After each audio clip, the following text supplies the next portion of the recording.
Perfect. Okay, well, welcome everybody. For those, Nancy, Nancy, you and I have spoken, but Melanie, I am Patricia Maltz, and last year I purchased Rediscovering You from Barb, and Barb continues to work with me, so she's very actively involved, but I'm the new owner and I'm feeling my way through this whole process. So we're figuring out. Well, thank you for taking it over. I mean, thank you for coming aboard. Oh yeah, well, it's been a lot of fun, and we've got some really fun things planned here for the new year, and I'm pretty excited about it. I want to ask there a question before we get into the speaker for the evening. I'm considering doing a course called Conquering Divorce, Overcoming the Overwhelm of Divorce. Does that speak to anybody? Yeah. Yeah? Yeah. Okay. Yeah, it does. It does. Okay, perfect. Perfect. Well, I'm just trying to figure out what the title ought to be. So thank you for the feedback. Okay, tonight we are going to talk about that wonderful subject of dating. And we are pretty excited about it because we have Rosalind. Did I say it right? Yes. Okay. Rosalind Sedecca. I didn't say it right earlier, so I wanted to make sure. And Rosalind is a dating after divorce coach, and she's the author of a number of books. One of them is the 99 Things Women Wish They Knew Before Dating After 40, 50, and yes, 60. And then she's got several other pieces: Create Your Ideal Relationship Kit for Women, and Mastering the Challenge of Dating, a Success. Well, that's for men. We don't want to talk about that right now. But just a lot of really good stuff. She has a radio show, podcast, and she specializes in children, around children, child-centered divorce. And that's how I actually met her, is that I have another client that works with children's programs and children's products. And we were introduced through Car for Kids. And so when I learned what she did around divorce, I said, we need to have you come to Rediscovering You. So she is going to share with us some thoughts on this subject. And we like to have this be more of an open dialogue. So Rosalind, if you would go ahead and talk about dating after divorce, and then we'll have a bunch of questions and some opportunity to just exchange information. Is that a fair approach?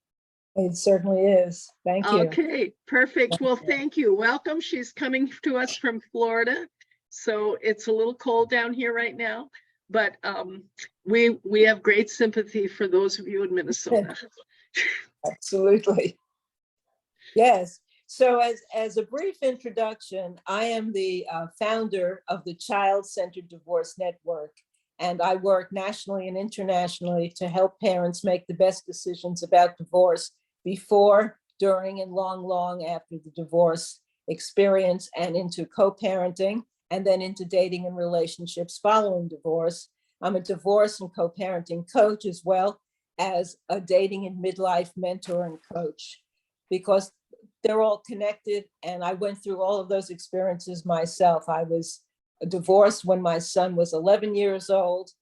And after the divorce and learning how to go through all of that and go into co-parenting my son and raising him, I was single for close to 8 years and started dating after divorce as a parent, and had to understand all the dynamics of that situation, and then went into a second marriage and had to learn how to navigate relationships after divorce, and raising a young man to move into healthy relationships himself and get married. And I'm a grandma now. So I've had a lot of experiences on many of the paths that a lot of you are going through, or have gone through, or will be going through. And I find this to be an important topic because sometimes we're scarred and wounded and hurt and just exhausted after going through a divorce experience. Whether we initiated it or it happened to us, divorce, as you all know, is extremely challenging.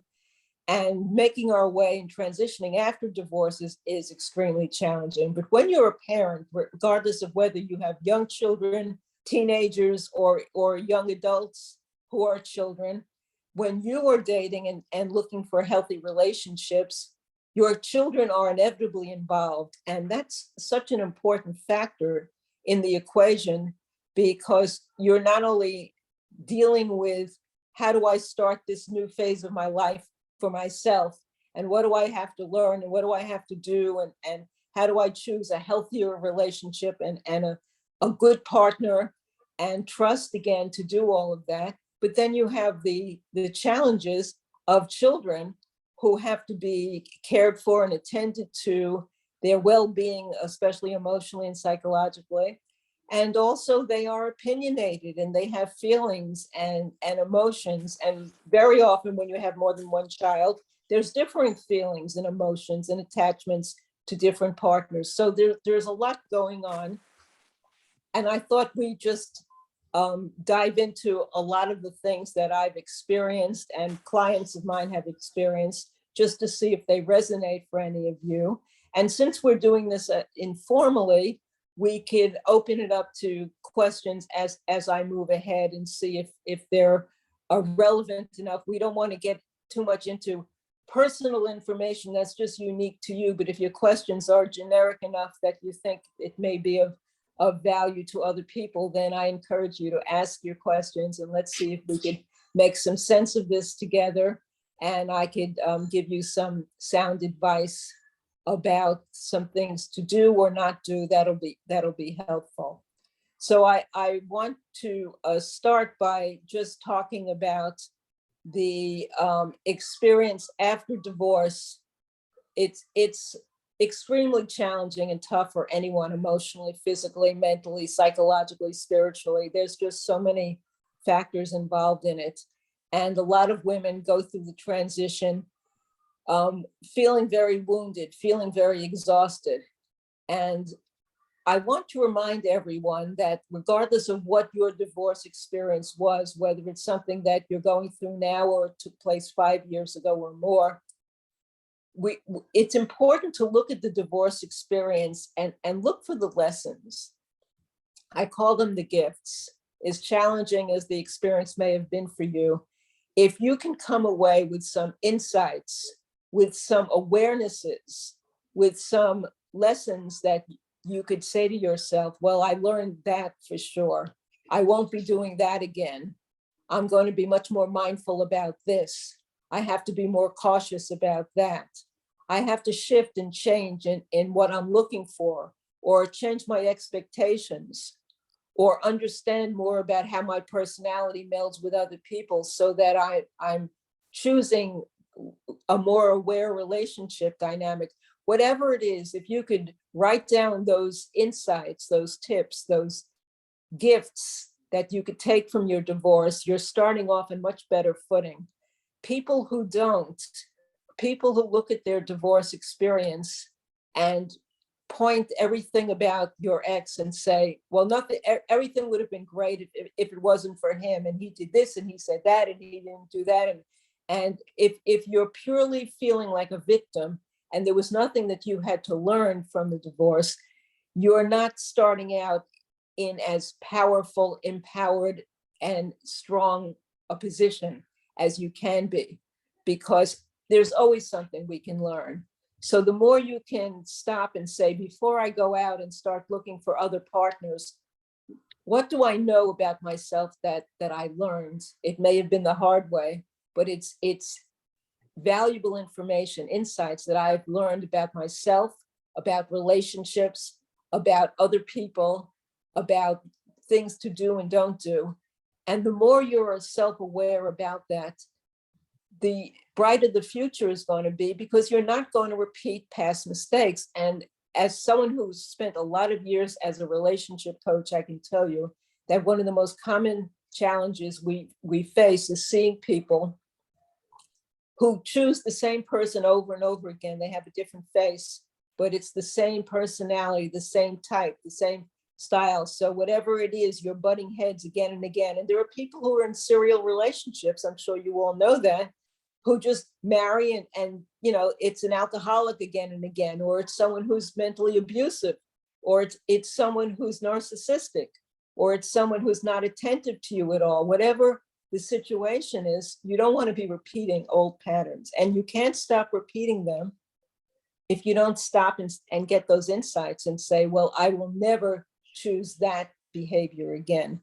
I will never allow myself to be mistreated like that again. I'm going to make some shifts in my life and take more advantage of my own assets and attributes. And what do I love and what am I passionate about doing as I move into my future? And how do I feel about family time and time with friends and time in relationship versus personal time? That may have changed from 10 years ago or 20 years ago. So know thyself, really take a deep dive into who you are today as a result of the relationship history you have, and all of our histories are different, and make some mental notes. What is the greatest gift that you discovered about yourself, about relationships, and about the future you want to step into?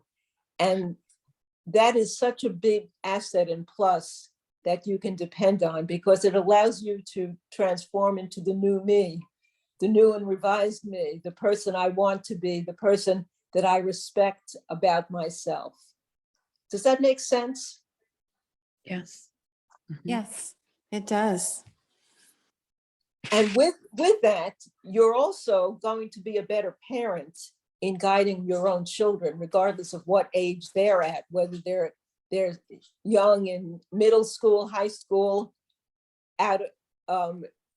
young and married or dating themselves, if they're in their 20s or 30s or 40s, whatever the situation is, you're going to be able to give your children much greater wisdom, because you're giving them insights that's based on a much broader perspective.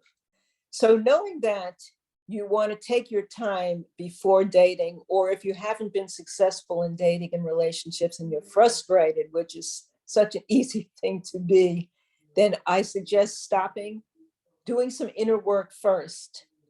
Explore who you are before you go out and repeat the same patterns. I also advise that it's important to be very mindful of when and how you introduce children to partners, even adult children, but especially children who are younger than adults. You want to be very mindful about what their experience was through the divorce, the separation, or the breakup, or whatever they've been through with you and a partner that you split from.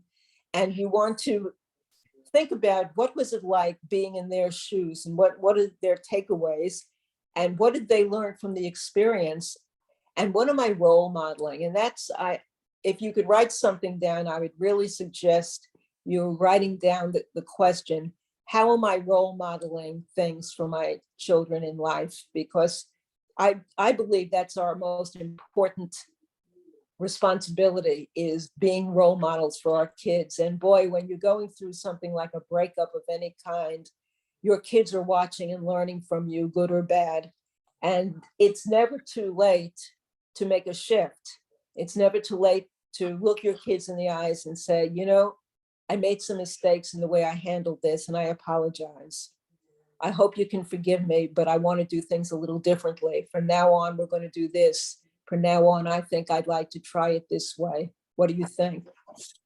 Your children will respect you for being responsible and mature, owning mistakes that you've made, because we're human. We all make mistakes, every one of us. And when they see a parent being able to apologize and own behavior, they're much more likely to do that themselves when they're grown in parents and just in their own relationship dynamics, just to be able to say, I'm sorry, I made a mistake. Let's try it a different way. So be willing to do that, and be willing to listen to your children, because they don't always express themselves well. They don't always have the maturity to, they make very immature decisions, especially all of us who are dealing with teenagers, and you see the behaviors they make. They don't understand the world. They can't possibly process the complexity of adult relationships. And so we're watching them and we're trying to guide them. And at the same time, we're trying to show them and role model responsibility and maturity in making decisions, and how you handle conflict and anger are some of the two most complex and most difficult things you could be role modeling for your kids, but they will learn a lot if you're able to do it well and own your behavior for it. There's so much conflict that comes out of divorces and breakups, and our kids don't always talk to us about it, but they pick up on it. And a lot of children develop fears about relationships from watching their parents go through breakups and divorce. A lot of them become very aware that they don't want to ever get married and be in a committed relationship, which of course is very sad. We don't want that to be their reality, but a lot of them do. A lot of people children become frightened about relationships or confused or very unclear about it. And so the more you could open up a dialogue with your children of any age and try to talk to them, put yourself in their shoes at their age. That's not always easy, but it really gives us insight. What is it like to be 13, 20, 25? What is it like to be 12? Whatever the situation is, how are they processing the world?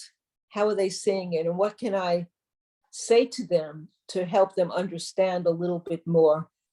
And what we are always trying to do is be respectful in our communication and remind them that life is full of challenges, but this too shall pass. And that we have to forgive ourselves as well as others. So role modeling forgiveness is very important for us. And sometimes it's easier to talk about forgiving someone else than it is to forgive ourselves. A lot of us hold on to a lot of anxiety and depression and regrets about behaviors. I should have done this. I could have done that. Why did I do that? And we beat ourselves up. And I know that when we live in the past, we're much less likely to be able to forge ahead and create a positive future because we're stuck in the past. It's like walking forward, but our heads are turned behind us. You don't see where you're going when you're living in the past. So there are techniques and steps and strategies and tools to use to learn how to forgive yourself, how to boost your own self-esteem, and to learn how to forgive other people, because some people have hurt us in deep ways and it may feel unforgivable, but I'm sure you've heard this a lot in the past. Forgiveness is about cutting the cord so that we can move on in our life in a happier and healthier way. It's not about approving what the person did who hurt us. It's not about saying, I'll forget it and move on as if it never happened. That's not real.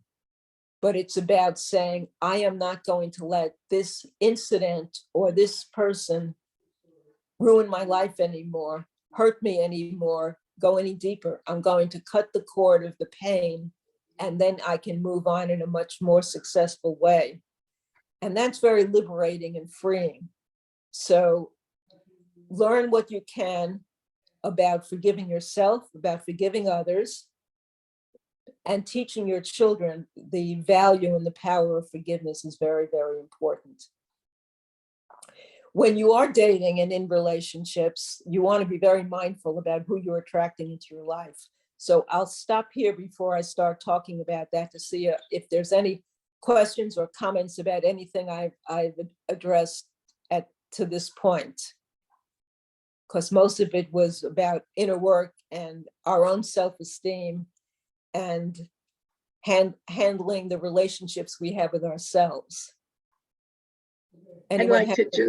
I just want to share a comment as you were talking about never knowing how your children are processing this.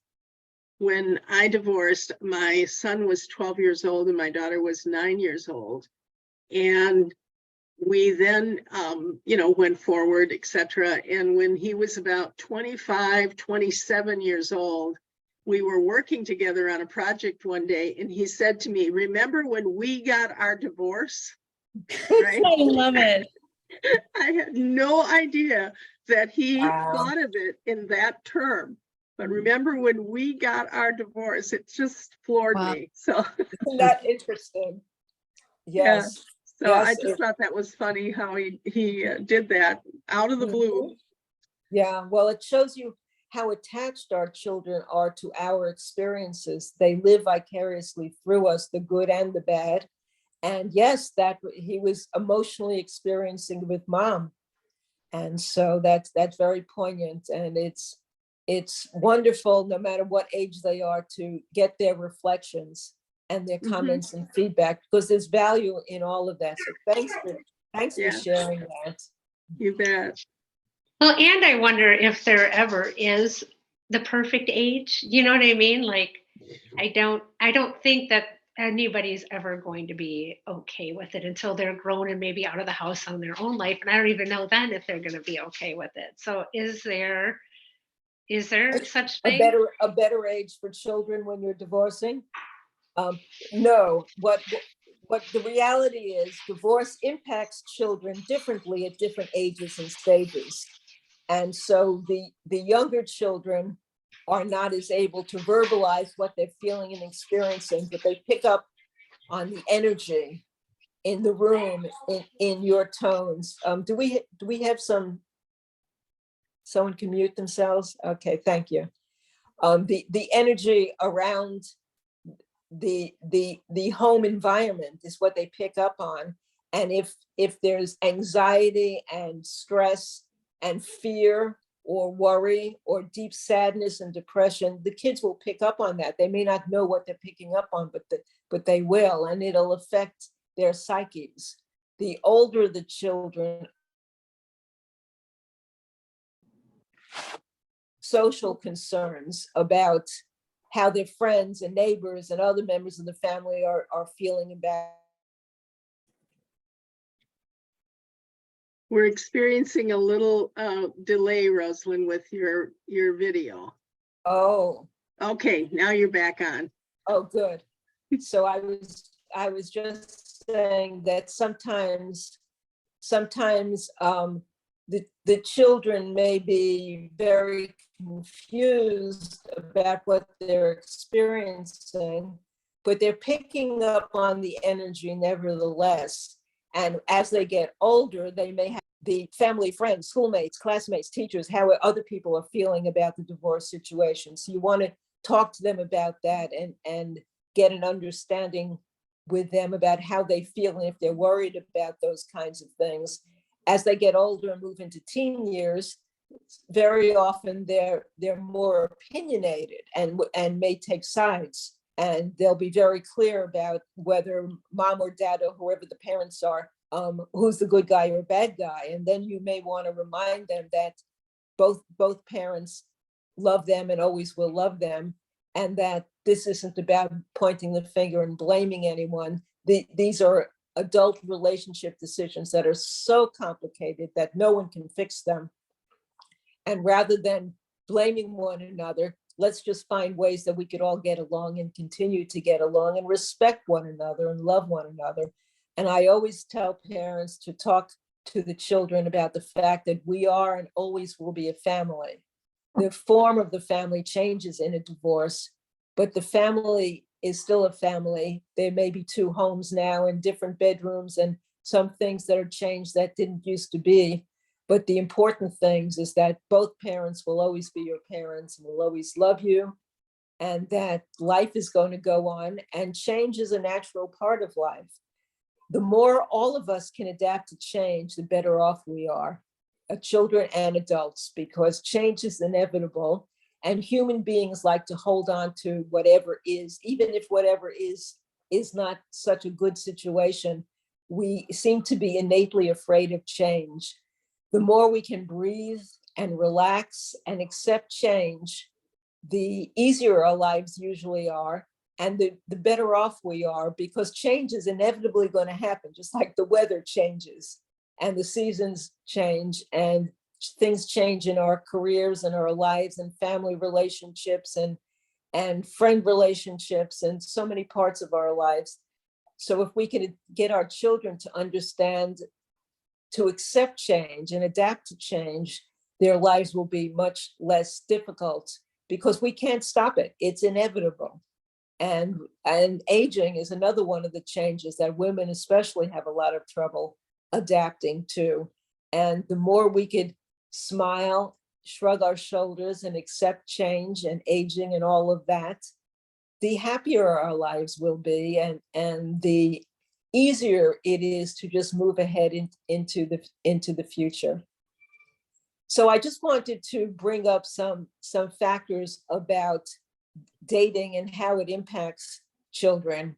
And the rule in general is that you don't want to have a revolving door of dating partners meeting your kids, no matter what age they are. It's much better to keep your social life separate from your children until you meet someone who you consider to be very special, someone worth meeting, someone who, if the kids get attached, they're not going to get disappointed because 2 months later or 6 months later you're breaking off.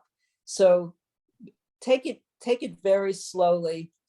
And you want to be very aware when you're meeting prospective dating partners that as a parent, you have certain connections and relationship dynamics with your children that you don't need to apologize about. And you want to make sure that you're with a partner who obviously they're not going to be in love with your children the first few months that they meet them, but you want to be with a partner who respects children and likes children, and you're hoping is going to like and respect your children. And that takes a while. So dating after divorce should be a very slow process because you're testing partners on two levels. One, in a heart space for you, are they a good partner for you, and are they going to give you a good future? And two, how are your children? How is the rest of the family going to feel about this person? Sometimes we get so enamored with falling in love again that we overlook a lot of things. And sometimes it's the wisdom of children or other members of the family who say, you know, your eyes are shut, you're not even paying attention. This person does not have good ethics or good character, or some of their qualities are questionable. And sometimes we can be blind to that. So you want to take it slowly and observe your children, even make notes about things your children said about the partner when they do meet them, and what your partner says about the kids, and just feelings that you're getting about that, because sometimes we all put on facades. We're all on our best behavior in the beginning stages of any relationship, and we just want to be very mindful. And I know most of you are very aware of the fact that as we age, what's most important in our relationships is character of our partner, integrity and qualities and honesty and ethics and sincerity and treating you with respect. And we need to test the waters when we're dating in relationship. I always tell clients, you don't really know a partner until you've seen them sick or going through some crisis. They've been fired, or there's some illness in the family, and you're seeing how they handle life when life isn't all good. Because if life is like a movie and it's like a honeymoon for a few months, it's just so easy to fall into the fact that, oh, this is just wonderful because you're just in this honeymoon mode. But when you see someone and they're under stress, it shows you their true character, their true personality. And that's what you're looking for. You want to find someone who really holds up, when someone that you know that you'll be able to lean on when times aren't good, and someone who's going to treat you respectfully, even if they're not agreeing with everything you say, even if there are differences of opinions about things. And that takes time. We need to just experience the relationship and make note of how they're treating us. And if what they say turns out to be the truth. Today, we have much more technology than we did 10, 20, 30 years ago, as far as Googling people and looking them up on Facebook and doing other things where you could learn a little bit about their business or where they're living or who their friends are and finding out a little bit about them through social media. And it's a good idea to get some insight because some people have a facade. They just put on a facade and a personality, and they can be very charming and alluring, but they're not always telling the truth. And so you want to test the waters and feel it out. And I always talk about trusting your gut. We all have gut feelings about things, and sometimes we talk ourselves out of those feelings when we really shouldn't. So trust your gut and ask the people around you who've met this person what they're thinking about this person as well. And be really honest with yourself about that. And be very mindful about how they are treating your children, the tone of voice, the tolerance they have, the energy they put forth. And of course, if you're dealing with a partner who has a family themselves, which is very, very common, then you want to be testing the waters on the other side. You want to see how you feel meeting his partner, his children, his relatives, parts of his family, experiencing life on that side. Does that mean we're going to have a blended family where we're all living together, or are the children adults and we won't be living together, but we'll be interacting together? So there's many, many dynamics to be exploring. And one of the issues that inevitably comes into play are jealousy and insecurities. So first and foremost, you want to be aware of if your children are feeling insecure about your dating. Some kids are very protective about their other parent, and they don't like the idea that you're going out. Maybe dad's not dating and you are, or maybe dad's already married and they're just concerned about your relationship dynamics. Or maybe they're feeling threatened, which is very, very common, even for teens and older children, feeling threatened that you're loving someone else, you're so enamored with someone else, you're giving a lot of attention to someone else. What is that going to mean for me? And they can create a lot of havoc in your life if they're feeling jealous and insecure. So sometimes we need to have conversations with our children about what love relationships mean, and that the love you have as a parent for your children is totally different from the love you have for any love partner, and that they should never be competing. And you certainly don't want any of your dates and relationship partners to be competing with your children, because it's not the same and there shouldn't be a competition. And one of the red flags in relationships is if you're feeling that you're competing with your partner's child, or they're competing with your child, because that's never going to be a healthy relationship. It gets very complicated, and it's not the best dynamic to have. And you want to reassure your children that your love for them is never going to change or stop, no matter who you marry or not married to. But be aware that jealousies, which are based on insecurities, crop up. And sometimes children, especially younger children, will test the waters. You'll be going out on a date and suddenly little Johnny has a tummy ache or a headache at the last minute and doesn't want you to go. Or they're not getting along with the babysitter who they've been getting along with for years. Or other things happen to create a little obstacle in your life. We need to be able to have conversations with our children and be reassuring with them and reminding them again of how much we love them. I'm going to stop for a minute and see if anyone has any questions or comments or stories of their own.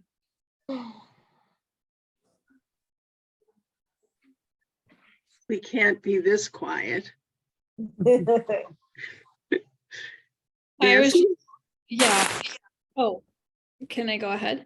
Yep, go ahead. Sure. Well, I have a 25 and 26-year-old, and I was I've been divorced since late April of this past year. Mhm. And I was married to a narcissist, control freak, corporate executive who puts on a facade 100% of his life.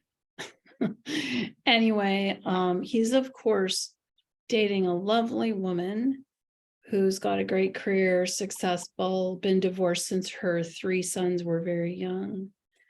And listen, I'm not really interested in dating. I'm in a like support group out of New York, and they said like a lot of women long-term marriage, the guys within a year are hooked up, and women will take years. And Yes. actually, we will change who we are, and the patterns that were dysfunctional, those people that hook up right away are a problem. What's been a challenge for me, which is kind of funny, since COVID happened, I have health issues. My son has complex medical, and what made COVID just made it so clear because my husband didn't care. He's like, you're gonna die before me anyway. When he said that to me, I was like, we're done. But I want to come back to this children thing, because of course I would love a child-centered, family-centered divorce.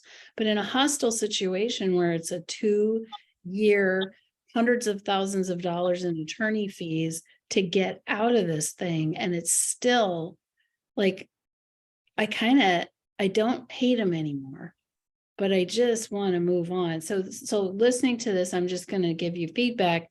Is painful. Of course, these are things I would love to do. Of course, this is how I would like it to be, but it's not how it is. And one Yes. of the dynamics that's playing right now is, it's fascinating to me. My daughter is on the spectrum, highly successful in business, 26 years old, and she's taken on my role as the queen bee of the former family.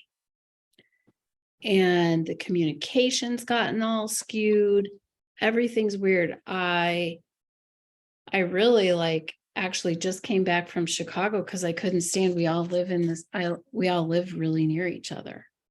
And I have very little contact with my ex-spouse. There was a death in his family, extended family, somebody that I was closer to than he was. And he basically told me to not have any contact with him in a family text that my kids just read 2 days ago. I mean, it's so dysfunctional. It's hard to even sit here and go, a child-centered divorce. My life was child-centered. I did everything I could, worked with this dude, and now he's gone, and thank God. But, I like what you're doing and talking about, and I totally agree with everything you're saying, and I know it intuitively. But my challenge is this weird dysfunction now that's welled up between my kids, because my daughter's like taking over how the holidays are going to run or how this is going to go, sharing intimate information. And she's been living with her boyfriend the last 2 years. And over Christmas, that's the last I saw my daughter and her boyfriend. I'm realizing that the terms of my divorce were discussed, and they both know some of them that relate around corporate stock. Yeah.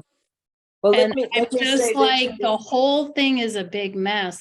And so Yeah. I'm trying to, dating after, I have no desire to date, but it is funny. I'm in a women's group, and during COVID, an older woman who's been a mentor to me, who's a psychologist, actually, one of her sons moved in with her, who's this artist from New York. And I wasn't thinking he wanted to date me. And he's like in my orbit. I'm like, what are you doing? Get away from me. It's just been really interesting. And I like what you say, but I'm just telling you my reaction to this child-centered divorce is, of course, how it should be. My life has been child-centered and getting all this. And then, unfortunately, because we are divorcing, I have no sway over modifying or educating my husband. What would be a healthier way to do this? He Yeah. doesn't care what I do. So let me start by saying my heart goes out to you, because I understand what you're talking about. And when you're dealing with a narcissistic type of personality, it's an exception. They're living in another universe, And yes, you can't have a child-centered divorce unless two people have any ability to care about communicating for the well-being of the kids. And when you're dealing with relationships where only one party cares, the rules are different, and you're not going to have the happy ending that we all wish you could experience.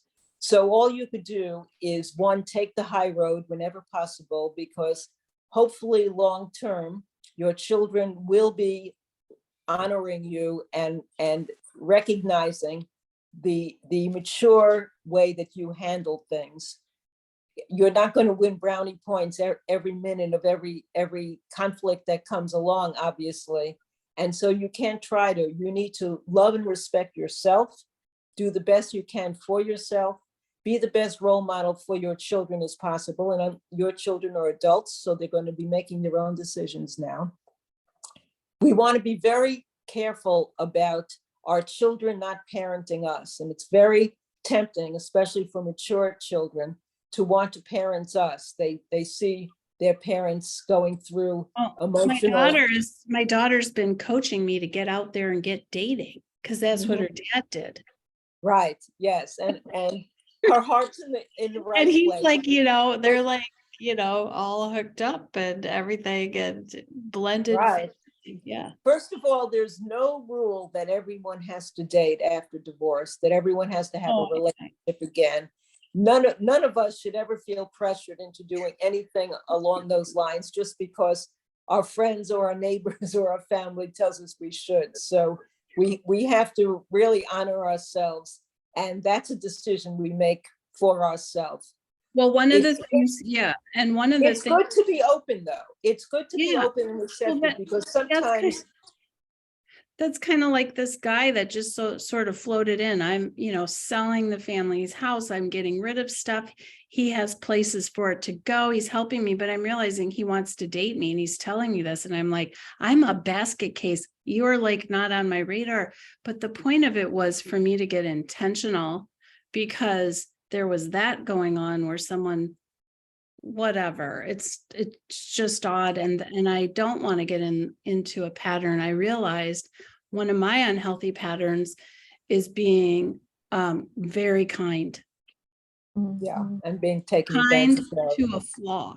Yes. And Yeah. it's not even like I did have boundaries. It wasn't like I was so kind I didn't have a boundary, but I kind of like, okay, I'm finding myself negotiating again with some person about stupid stuff. And I thought, well, before I'm dating anybody, I have a lot of work to do. And I don't know if I have so much work. I'm feeling really good about just not being with this very toxic, abusive. And enjoy that experience. Yeah, it's great. Before we get It's too close juicy to because the- I have, breakfast for dinner, and I walk around with my hair a mess on these There yucky you days go. when I'm not driving and I don't have to go on Zoom. That's right. Let me just add before we get too close to the end, I just wanted to let you know that January is International Child-Centered Divorce Month. And this is the 16th year that we're commemorating Child-Centered Divorce Month. And I have a special website I put up every January, month long, where you can get free gifts from divorce experts around the world. Just go to divorced with an ED, divorcedparentsupport.com. And when you enter your email address, you'll immediately get to a big page full of listings of wonderful experts providing gifts of all types that are downloadable. So you could go as often as you want and get as many of those gifts as you want at divorcedparentsupport.com. And year round, you could access my website at childcentereddivorce.com. And I have a free ebook right on the homepage on co-parenting strategies, lots of other free information and some ebooks and courses and programs. And there's an 8-hour anger management for co-parents course and lots of other valuable information. So check out the website. And I do complimentary sessions with people who want to talk to me and just see if I'm a good fit for working with them. So before we get too close to the hour, I wanted to ask if there's anyone who had a question that they thought would be relevant for the group. So one of the things that I'm reminded of, because I know Gail and Rebecca from these Zoom meetings, is that there are animals involved. Yes. And my sense is that animals pick up the energy that's going on in the same way that children do. Right? Yes, And you're right. Yeah. I'm a big animal lover. My son's a veterinary cardiologist. And so I talk a lot about, one, being very mindful about the pets in the families when you're going through a divorce, and who's taking care of them and making sure that they don't fall through the cracks. Some people will do something damaging to the pets to get back at the ex and hurt them, and we certainly don't want that to happen. Also being very mindful of how attached children are to their pets and making sure that the pets stay in the family as much as possible so that they can go from home to home and be with the children, because sometimes the pet's the best friend your child has when they're going through the traumas of divorce. We don't want them to be collateral damage that's used to hurt one another, and sometimes that happens. So we want to be very mindful. So thank you for bringing that up. Good. Well, I've come to learn that Rediscovering You has a wide expanse of animal members as well that join us on most every Zoom meeting. So Yes, in one way or another. I love that. Yeah. So Melanie, do you have any questions? You look like you're really in deep thought. Oh, you're muted.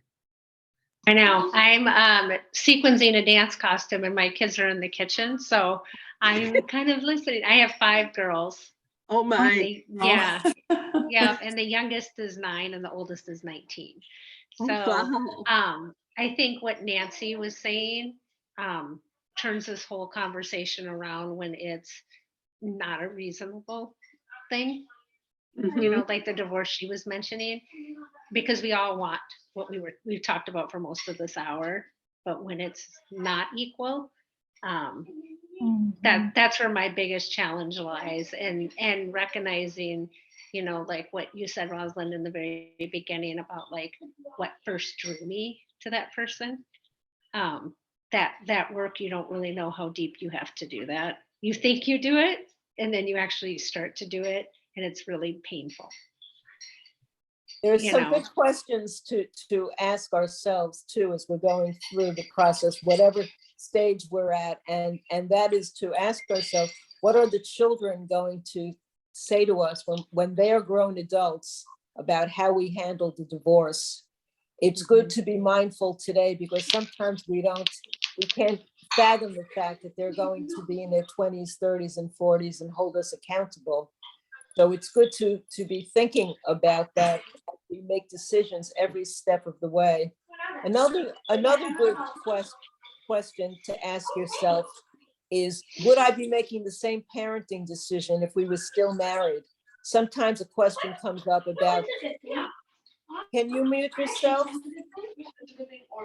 Someone? Yeah. So sometimes a question will come up about discipline or camp or a school issue. And if you're making a different decision than you would if you were still married, only to get back at your ex because you're so angry, then that clouds the parenting. You want to be as pure and clean in your parenting as you possibly can be.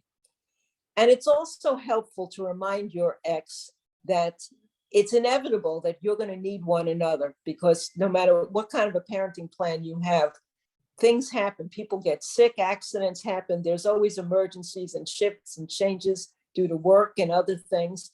And the more you can do favors for one another, the more flexible you can be with your co-parenting, the better off everyone is.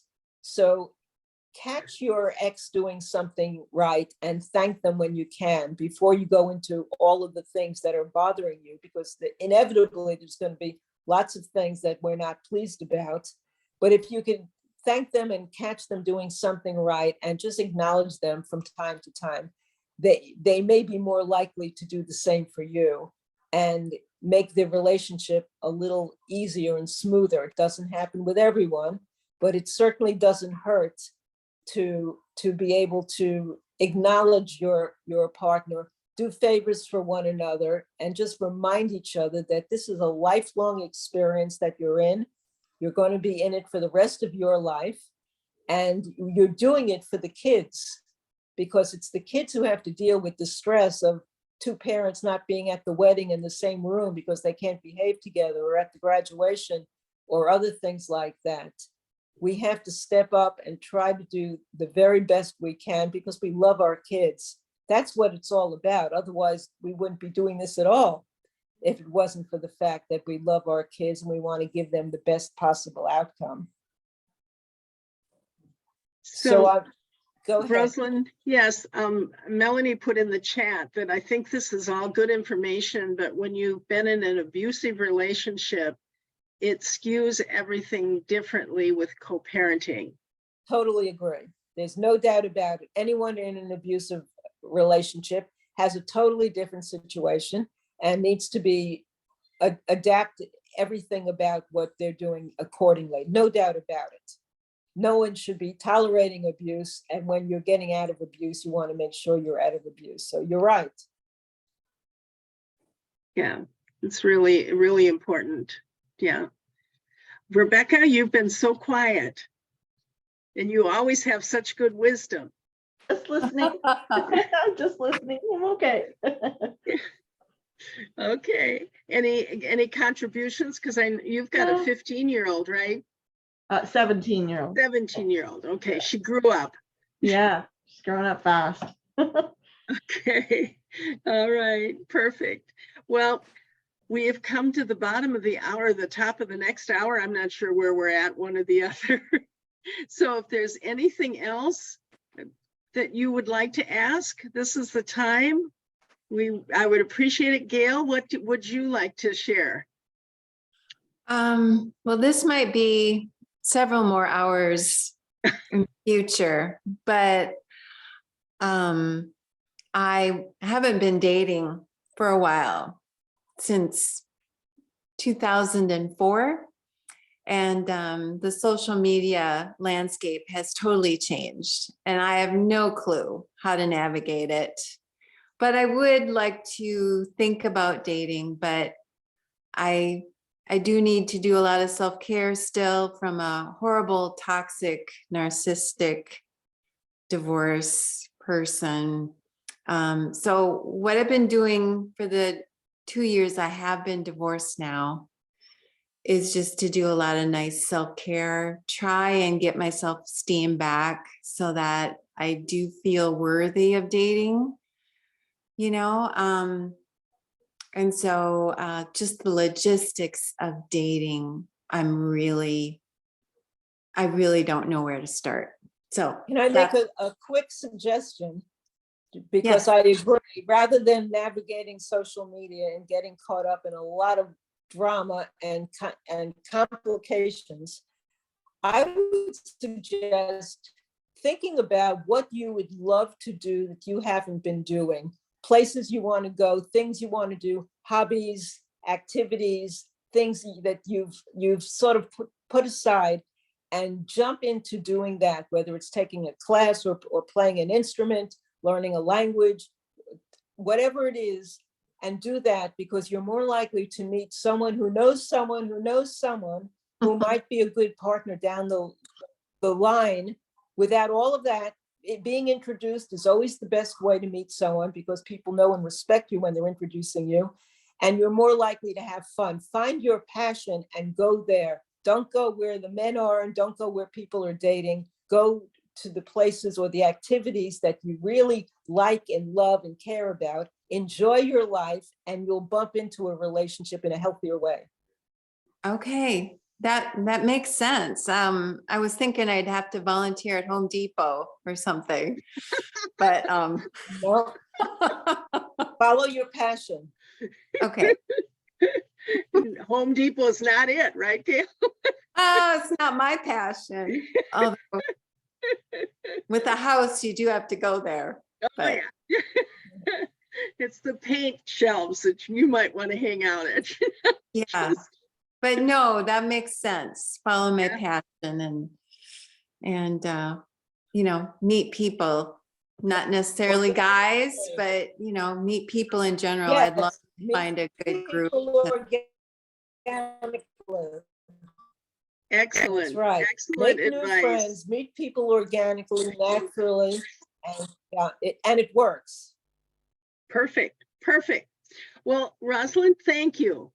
We appreciate you and appreciate all that you've added this evening. This is great. And we might have you back just on how to do this dating thing, you know?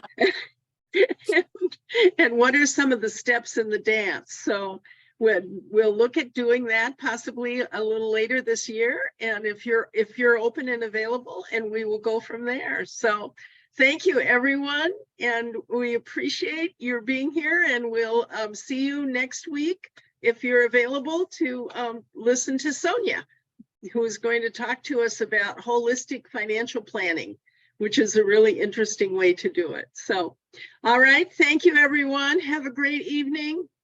Okay. Bye. Bye-bye. Bye, Rosalind. Bye-bye. Thank you. Yep.